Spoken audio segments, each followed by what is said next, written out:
So let's see. God blessed Prophet Muhammad with the Quran. That means we don't need Prophet Muhammad anymore. Right.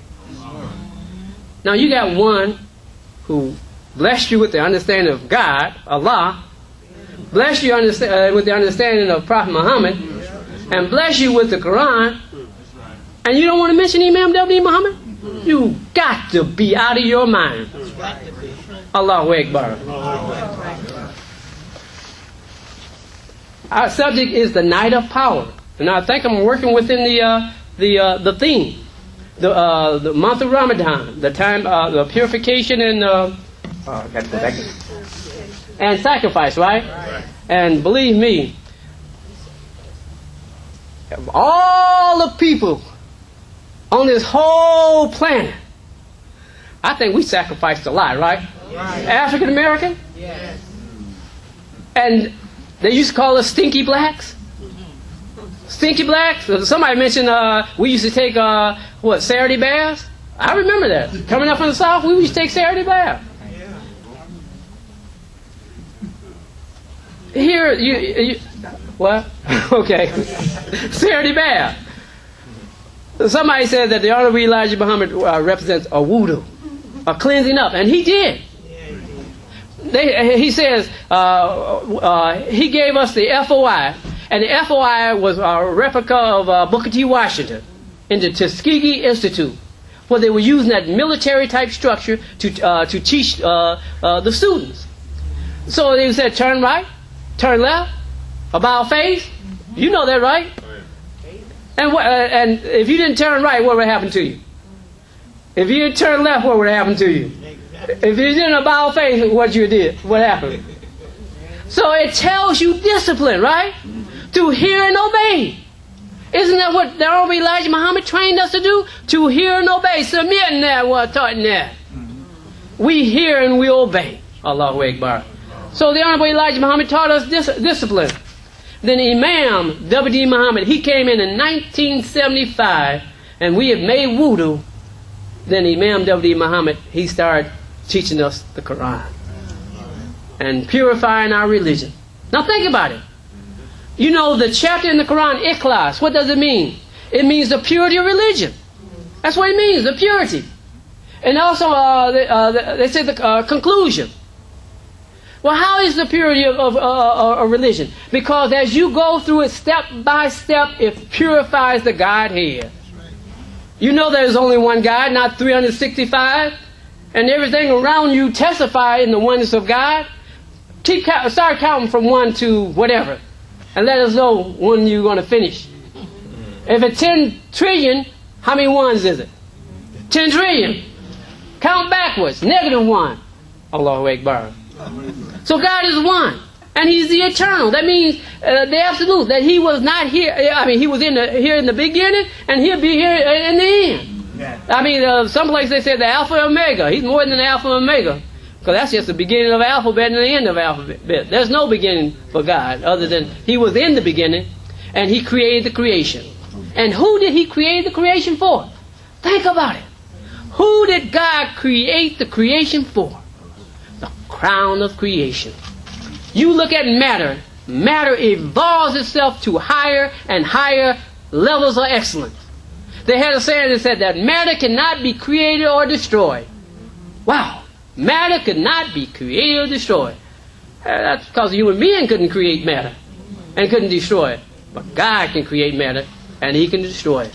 It says that Allah said after this life He'll roll it up and throw it away and come up with a new creation. Allahu Akbar.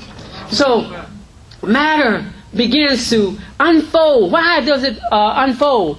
It unfolds to higher and higher degrees of excellence. To its highest point of excellence. Don't you know a spider evolves to excellence?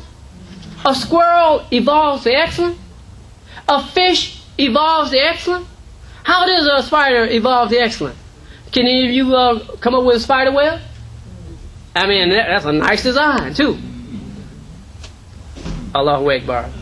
So, the creation itself is within its innate existence for you to move towards higher and higher degrees of excellence. So when we look at the prophets, Prophet Muhammad, Prophet Abraham, and Prophet Moses, and Prophet Adam, all the prophets, all of them represent the higher and higher degrees of excellence. Adam was good. God made him good. He made the creation for him, made it for Adam.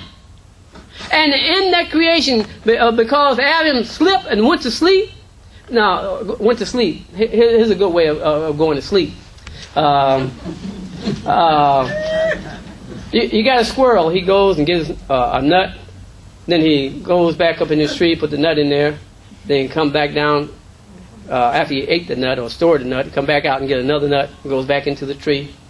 And then winter comes, he hibernates. And then summer comes, he come back out and get a nut and put it back in the tree, have sex, and have children. That's all he does, right? Now he's alive, right? But what has a squirrel produce? Has a squirrel produce a car? No. That squirrel is alive, but he is sleeping. He is sleeping. So if that squirrel is like that, can human beings be the same way? That they are sleeping their way through reality. They are totally asleep. And you have a chapter in the Quran that talks about the sleepers. They went to sleep. I'm not going to go into that and tie that in, but there are people who have went to sleep. And when the Honorable Elijah referred to us, that we was the mentally dead. I think dead means you looked at it and you laying there in the coffin. Said, look like he's sleeping or she's sleeping. Dead look like he's sleeping, right? Yeah. And it says that he resurrected the dead. It said Farad Muhammad was going to come here and resurrect the dead. That means take that which was dead and bring it to life. Allahu Akbar. Let's see. I'm going to go back to this verse right here. It says that he is the one who resurrects you among the unlettered people, a messenger, and rehearses to them his sign, and he purifies them. And he teaches them the book. Imam W. Muhammad, he taught us the book, right? But not only did he teach us the book, that's the second part. What is the second part? The hikmah. The rules of logic. And so you could have a pyramid that big, right?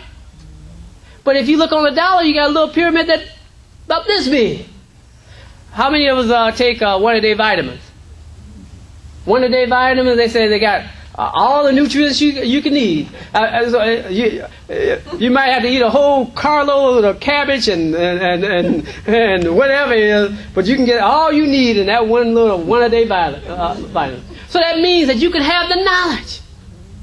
But the hikmah means that in that little piece is more information than you got in the big piece.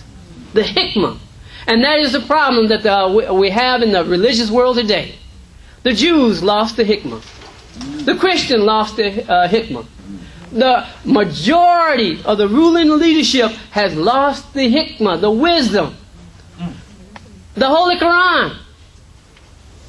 In the chapter called Arab, they translate it to mean the heights.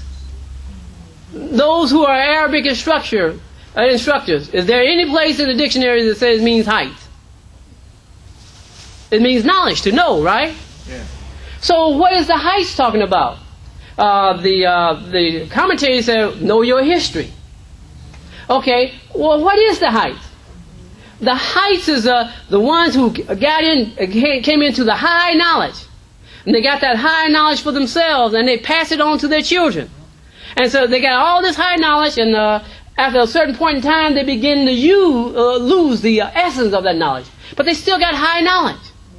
And so there will come a time, and we've seen that time that come, is that when one will come and walk among them,